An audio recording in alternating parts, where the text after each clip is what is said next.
మీ personal interviews మరియు వ్యాపార ప్రకటనల కొరకు ఈ నెంబర్ని సంప్రదించండి.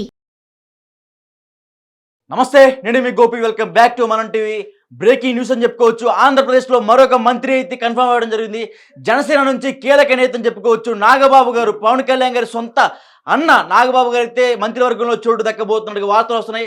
సో ఇదే అంశం గురించి మరిన్ని విషయాలు తెలుసుకోవడానికి మా పొలిటికల్ ఎడిటర్ కార్తీక్ ఉన్నారు. ఆయన అడిగి తెలుసుకుందాం. కార్తీక్, చెప్పండి, అసలు ఏం జరుగుతుంది? మీరు అన్నట్టు జనసేన నాయకుడు పవన్ కళ్యాణ్ గారి సోదరుడు నాగబాబు గారికి రాష్ట్ర కేబినెట్లో మంత్రి పదవి దక్కబోతున్నట్టు తెలుస్తోంది. ఇప్పుడు చంద్రబాబు గారు ప్రమాణ స్వీకారం చేసేటప్పుడు చంద్రబాబు గారితో పాటు 25 మంది మంత్రులు ప్రమాణ స్వీకారం చేశారు. అందులో డిప్యూటీ సీఎంగా పవన్ కళ్యాణ్ ఉన్నారు. ఇప్పుడు జనసేనకు సంబంధించి 3 మంత్రి పదవులు స్వీకరించారు. ఆ రోజు పవన్ కళ్యాణ్ గారు డిప్యూటీ ముఖ్యమంత్రిగాను, తర్వాత 5 శాఖలకి మంత్రిగాను, తర్వాత నార్గిన మనోహర్ గారు కూడా మంత్రిగా, తర్వాత కందులు దుర్గేష్ గారు కూడా మంత్రిగా, అంటే 3 మంత్రి పదవులు జనసేనకి కేటాయించడం జరిగింది. ఇప్పుడు నాగబాబు కనుక మంత్రి పదవి ఇస్తే మొత్తం 4 మంత్రి పదవులు జనసేనకి ఇచ్చినట్టు అవుతుంది. నిజానికి ఆ రోజు 25 మంది ప్రమాణ స్వీకారం చేశారు. ఇప్పుడు 26వ మంత్రిగా, అంటే చివరి మంత్రిగా నాగబాబు ఉండబోతా ఉన్నారు. ఇప్పుడు ఇక మంత్రి పదవులకి అవకాశం లేదు. ఉన్న మంత్రి పదవిని నాగబాబుతో భర్తీ చేయబోతున్నారు. రేపు కొత్త వాళ్ళకి మంత్రి పదవి ఇవ్వాలంటే ఉన్న వాళ్ళని తీసి పునర్వ్యవస్థీకరించడం తప్ప అవకాశం లేదు. ఇప్పుడు నాగబాబుకి ఇచ్చే ప్రయారిటీని నేను చెప్పడానికి ఈ పదం చెప్తున్నాను. ఉన్న ఒకే ఒక్క మంత్రి పదవి కాదని అది నాగబాబు కేటాయిస్తున్నారు. ఎందుకు అంటే నాగబాబు పడిన కష్టం అట్లాంటిది. జనసేన పార్టీ పెట్టినప్పుడు పవన్ కళ్యాణ్తో పాటు ఉన్నారు. ఆ రోజు 2014లో ఎన్నికల్లో పోటీ చేయలేదు, అయినా పవన్ కళ్యాణ్తోనే ఆయన ఉన్నారు. 2019 ఎన్నికల్లో ఎంపీగా పోటీ చేశారు, ఓడిపోయారు. పవన్ కళ్యాణ్ గారు కూడా ఓడిపోయారు, నాగబాబు గారు కూడా ఓడిపోయారు. అయినా సరే తమ్ముడితో పాటే ఉన్నారు. తమ్ముడిని ఒక మాట అన్నా, అన్నను ఒక మాట అన్నా అసలు ఏమాత్రం సహించని వ్యక్తిత్వం నాగబాబు గారిది. మెగా కుటుంబాన్ని ఎవరు ఏమన్నా సరే వెంటనే రియాక్ట్ అవుతారు. పవన్ కళ్యాణ్ని ప్రత్యేకించి రాజకీయాల్లో ఏ విమర్శ వచ్చినా సరే మేదేసుకొని పని చేసుకుంటూ పోయే వ్యక్తి నాగబాబు గారు. ఒక టైంలో చెప్పాలంటే పవన్ కళ్యాణ్ గారు సినిమాల్లో బిజీగా ఉన్నప్పుడు, పార్టీకి పెద్ద టైం కేటాయించలేనప్పుడు పార్టీ కార్యకర్తలతో, నాయకులతో ఎక్కువ టైం కేటాయించి పార్టీ కార్యక్రమాన్ని ముందుకు తీసుకువెళ్ళిన వ్యక్తి నాగబాబు గారు. మొన్న ఎన్నికల్లో కూడా ఆయన ఎంపీ సీటు ఆశించారు. అనకాపల్లి ఎంపీగా పోటీ చేయాలని అనుకున్నారు, గ్రౌండ్ వర్క్ కూడా చేసుకున్నారు. కానీ పొత్తుల్లో భాగంగా ఆ సీటు బీజేపీ అడగటం, బీజేపీ అభ్యర్థిగా సీఎం రమేష్ రంగంలో దిగాల్సి రావడం వల్ల నాగబాబు అప్పటికే దాన్ని వివాదం చేయలేదు. ఖచ్చితంగా ఇంత పవన్ కళ్యాణ్ గారి ఆదేశాల మేరకు అది బీజేపీకి ఇవ్వాలి అనుకున్నప్పుడు మిత్రధర్మం కోసం చేసి పక్క జరిగాడు. అయినా సరే ఆయన ఎన్నికలకి దూరంగా ఉండలేదు. పిఠాపురం వచ్చాడు, పవన్ కళ్యాణ్ గారి ప్రచారం కోసం పాల్గొన్నాడు. పిఠాపురంలో అన్నీ తానే నిర్వహించాడు. కాబట్టి నాగబాబు సాక్రిఫైస్ని జనసేన గుర్తించింది. తర్వాత కూడా అనేక పదవులు నాగబాబుకి రాబోతున్నాయి అంటూ సోషల్ మీడియాలో ప్రచారం జరిగింది. టీటీడీ చైర్మన్ అంటే కార్తీక్ మనం చూసుకోవచ్చు. గత 2 రోజుల నుంచి, గత వారం రోజుల నుంచి కూడా ఒక వార్త అయితే బాగా సోషల్ మీడియాలో కావచ్చు, అదేవిధంగా పార్టీ వర్గాల్లో కూడా ఈ వార్త అయితే బాగా హైలైట్ అవుతుంది. నాగబాబుకి రాజ్యసభ సీట్ ఇస్తున్నట్టుగా ఒక వార్త అయితే బాగా హైలైట్ అవుతుంది. సో ఈ వార్త సడన్ గా ఇప్పుడు మినిస్ట్రీకి చేంజ్ అయిపోయింది. సో దీని మీద మీరు ఎలా చెప్తారు? ఆ పాయింట్కి వస్తున్నాను. నిజానికి ఈ రాజ్యసభ అని కాదు, అంతకుముందు నుంచి కూడా నాగబాబు మీద రకరకాల ప్రచారాలు ఉన్నాయి. ఎందుకంటే అంతకుముందు టీటీడీ చైర్మన్ చేయబోతున్నారంటూ ఒక వార్త వచ్చింది.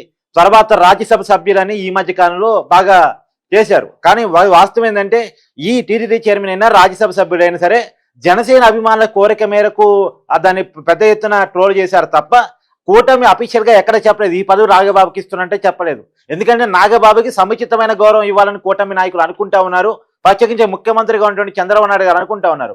మిత్రధర్మంలో భాగంగా జనసేన పార్టీలో కీలకంగా ఉన్నటువంటి పవన్ కళ్యాణ్ సోదరుడు నాగబాబుకి మంచి గౌరవాన్ని ఇవ్వాలి అనేటువంటిది. రాజ్యసభ సభ్యుడి కంటే కూడా రాష్ట్రంలో మంత్రి పదవి చాలా కీలకమైంది కదా. కాబట్టి రాష్ట్రంలో మంత్రి పదవి ఇవ్వాలని చంద్రబాబు గారు డిసైడ్ అయ్యారు. ఇప్పుడు రాజ్యసభ సభ్యులుగా, నిజానికి రాజ్యసభ సభ్యులు కూడా ఒకటి అనుకున్న మాట వాస్తవమే, దానికి కాదనేది ఏం లేదు. కాకపోతే ఉన్నటువంటి 3 రాజ్యసభలో, ఆంధ్రప్రదేశ్ నుంచి ఖాళీ అయినటువంటి 3 రాజ్యసభలో బీజేపీ ఒక స్థానాన్ని అడిగింది. బీజేపీకి జాతీయ స్థాయిలో రాజ్యసభలో సీట్ ఎక్కువ అవసరం కాబట్టి, బీజేపీ అవసరాన్ని కూడా వాళ్ళు గుర్తిస్తారు కాబట్టి, బీజేపీ దేశంలో అధికారులు ఉన్న పార్టీ కాబట్టి, బీజేపీతో ఉన్న అవసరాలు, కేంద్రంతో ఉన్న అవసరాలు, రాష్ట్రానికి రావాల్సిన నిధులు రీత్యా బీజేపీ కావాలనగానే చంద్రబాబు నాయుడు గారు మాట్లాడకుండా బీజేపీకి ఆ స్థానాన్ని కేటాయించారు. ఆ స్థానంలో 6కి ఇష్టం వెళ్తున్నారు. మిగతా 2 స్థానాలను కూడా బలం రీత్యా టీడీపీ తీసుకుంది. సానా సతీష్ కానీ, తర్వాత ఇంకొక వ్యక్తిని కానీ, బీదా మస్తాన్ రావుని కానీ రాజ్యసభ సభ్యుడిగా టీడీపీ ప్రకటించింది. కాబట్టి ఇప్పుడు జనసేనకి ఖచ్చితంగా ప్రయారిటీ ఇవ్వాల్సినటువంటి ప్రత్యేకమైన పరిస్థితి. రెండోది అది కూడా ఇద్దామనుకున్నారు. నాగబాబుకి సముచిత స్థానం ఇద్దామని చంద్రబాబు గారు భావించారు. అందుకని క్యాబినెట్లో నాగబాబు తీసుకున్నట్టు ప్రకటించారు. కానీ ఒక విచిత్రకరమైన పరిణామం ఏంటంటే, కార్తీక్ నాగబాబు గారికి ఇస్తున్న ప్రయారిటీని ఒక మాటలో చెప్పిన తర్వాత, గోపి ఒక్క నిమిషం, నాగబాబు గారికి ఇస్తున్న ప్రయారిటీని మన సమాజానికి చెప్పాలి. అందుకని ఒక్క నిమిషం మాకు టైం ఇవ్వండి. ఏంటంటే ఇప్పటి వరకు నాగబాబు గారు ఎమ్మెల్యే కాదు, ఎంపీ కాదు, ఈవెన్ దో ఎమ్మెల్సీ కూడా కాదు, కానీ మంత్రి పదవి ఇస్తున్నారు. ఎందుకు ఇస్తున్నారంటే నాగబాబు గారు ప్రజల కోసం, పార్టీ కోసం, ఈ సమాజం కోసం పడిన కష్టాన్ని గుర్తించి, కమిట్మెంట్ని గుర్తించి ఇస్తున్నటువంటి పదవిగా మనం క్లియర్గా చెప్పుకోవాలి. చెప్పండి గోపి. అంటే ఆయనకి ఎటువంటి ఎక్స్పీరియన్స్ లేదు, ఫస్ట్ టైం మినిస్టర్ కాబోతున్నారు. ఒకవేళ మినిస్టర్ అయిన తర్వాత ఆ పదవికి ఆయన న్యాయం చేయగలుగుతారంటారా? అంటే ఒకటి గుర్తుపెట్టుకోవాలి, అనుభవం ఉన్నటువంటి చంద్రబాబు నాయుడు గారి నాయకత్వంలో ఖచ్చితంగా కొత్త వాళ్ళు కూడా కొన్ని నేర్చుకుంటూ ముందుకెళ్తూ ఉంటారు. మంత్రి పదవి రీత్యా ఆయనకి అనుభవం లేదు, కానీ రాజకీయాన్ని ఆయన చాలా కాలం చూస్తూ వచ్చారు.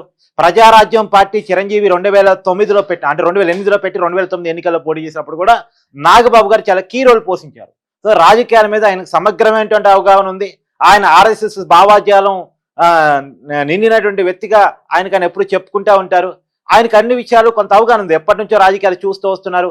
చిరంజీవి గారు రాజకీయాల్లో ఉన్నప్పటి నుంచి, తర్వాత పవన్ కళ్యాణ్ గారు పార్టీ పెట్టినప్పటి నుంచి పవన్ కళ్యాణ్ గారి పార్టీ కోసం పనిచేసుకుంటూ పోతున్నారు. కాబట్టి ఆయనకి రాజకీయంగా కొంత అనుభవం ఉంది. సరే, మంత్రి పదవి, అడ్మినిస్ట్రేషన్ అంటే కొంత నేర్చుకోవాల్సి వస్తుంది. సో అధికారులు పక్కన ఉంటారు. ఆ మాటకు వస్తే పవన్ కళ్యాణ్ గారు కూడా కొత్తే కదా, ఆయన మొదటిసారి ఎమ్మెల్యేనే కదా. పవన్ కళ్యాణ్ గతంలో అనుభవం ఉన్నటువంటి వ్యక్తి కదా, కానీ పర్ఫార్మెన్స్ లో పవన్ కళ్యాణ్ గారు చాలా బాగా చేస్తున్నారు కదా. ఆయన మంత్రి పదవిని చాలా సమర్థవంతంగా నిర్వహిస్తున్నారు కదా. మరి దీన్ని ఏమనుకోవాలి? కాబట్టి అట్టే ఉండదు. అనుభవం ఉన్నటువంటి చంద్రబాబు నాయుడు గారు వాళ్ళకి తోడుగా ఉన్నారు, అన్ని నేర్పిస్తూ ఉంటారు, ముందుకు తీసుకెళ్తా ఉంటారు. ఖచ్చితంగా నాగబాబు గారు మంత్రి పదవికి న్యాయం చేయగలదని అనుకోవాలి. ఆయన 6 నెలల్లో ఎమ్మెల్సీ కూడా కావాల్సింది. ఎందుకంటే ఆయన ఇప్పటివరకు ఏమీ కాదు, ఎమ్మెల్యే కాదు. కాబట్టి మంత్రి పదవి తీసుకున్న తర్వాత 6 నెలల్లోపు ఎమ్మెల్సీ ఇవ్వాల్సి వస్తుంది. మనకున్న సమాచారం ప్రకారం నిన్న కూడా నాగబాబు వాళ్ళ టీంతో నేను మాట్లాడే ప్రయత్నం చేశాను. వచ్చే వారం నాగబాబు ప్రమాణ స్వీకారం ఉంటుంది అని చెప్పేసి వాళ్ళు చెప్తా ఉన్నారు. డంకాబాద్ అని చెప్తున్నారు అఫీషియల్ గానే. అంటే ఆయనకి అంటే కార్తీక్ ఆయనకి ఏ మంత్రి పదవి వచ్చే అవకాశం ఉంది? ఆ విషయంలో నాగబాబు టీం కూడా ఏమి చెప్పలేకపోతుంది. పూర్తిగా చంద్రబాబు గారి డెసిషనే. అది ఏ మంత్రి పదవి కేటాయిస్తారు అనేది ఇప్పటి వరకు జనసేన పార్టీకి, అంటే మిత్రధర్మంలో వాళ్ళ మధ్య ఏం చర్చలు జరుగుతున్నాయని తెలియదు. కానీ ఇప్పటి వరకు అఫీషియల్ గా నాగబాబు గారికి మీకు ఈ మంత్రి పదవి ఇస్తున్నామని చెప్పలేదంట. మరి మొత్తానికైతే వచ్చే వారం ప్రమాణ స్వీకారం ఉంటుంది. ప్రమాణ స్వీకారం కంటే ముందే నాగబాబు గారికి చెప్తారు. కొంత కాన్ఫిడెన్షియల్ గా ఉంటారు. నాగబాబు గారికి చెప్పినప్పటికీ కూడా బయట ఇప్పుడే చెప్పొద్దని కాన్ఫిడెన్షియల్ గా ఉంచే ప్రయత్నం చేస్తారు. సరైన సమయంలో చెప్తారు. ఇప్పటికైతే బయట జరిగే రూమర్సే తప్ప మనం దేన్ని నమ్మాల్సిన అవసరం లేదు. మనం అఫీషియల్ ఇన్ఫర్మేషన్ ఇస్తున్నాం. ఇప్పటి వరకు ఈ మంత్రి పదవి ఇస్తున్నారు అనేటువంటిది తేలేదు. అది అఫీషియల్ గా కూటమి పార్టీ పెద్దలు కానీ, లేదంటే జనసేన పార్టీకి సంబంధించిన వ్యక్తులు కానీ చెప్పేంత వరకు మనకి తెలవడానికి లేదు. Okay Karthik, thank you.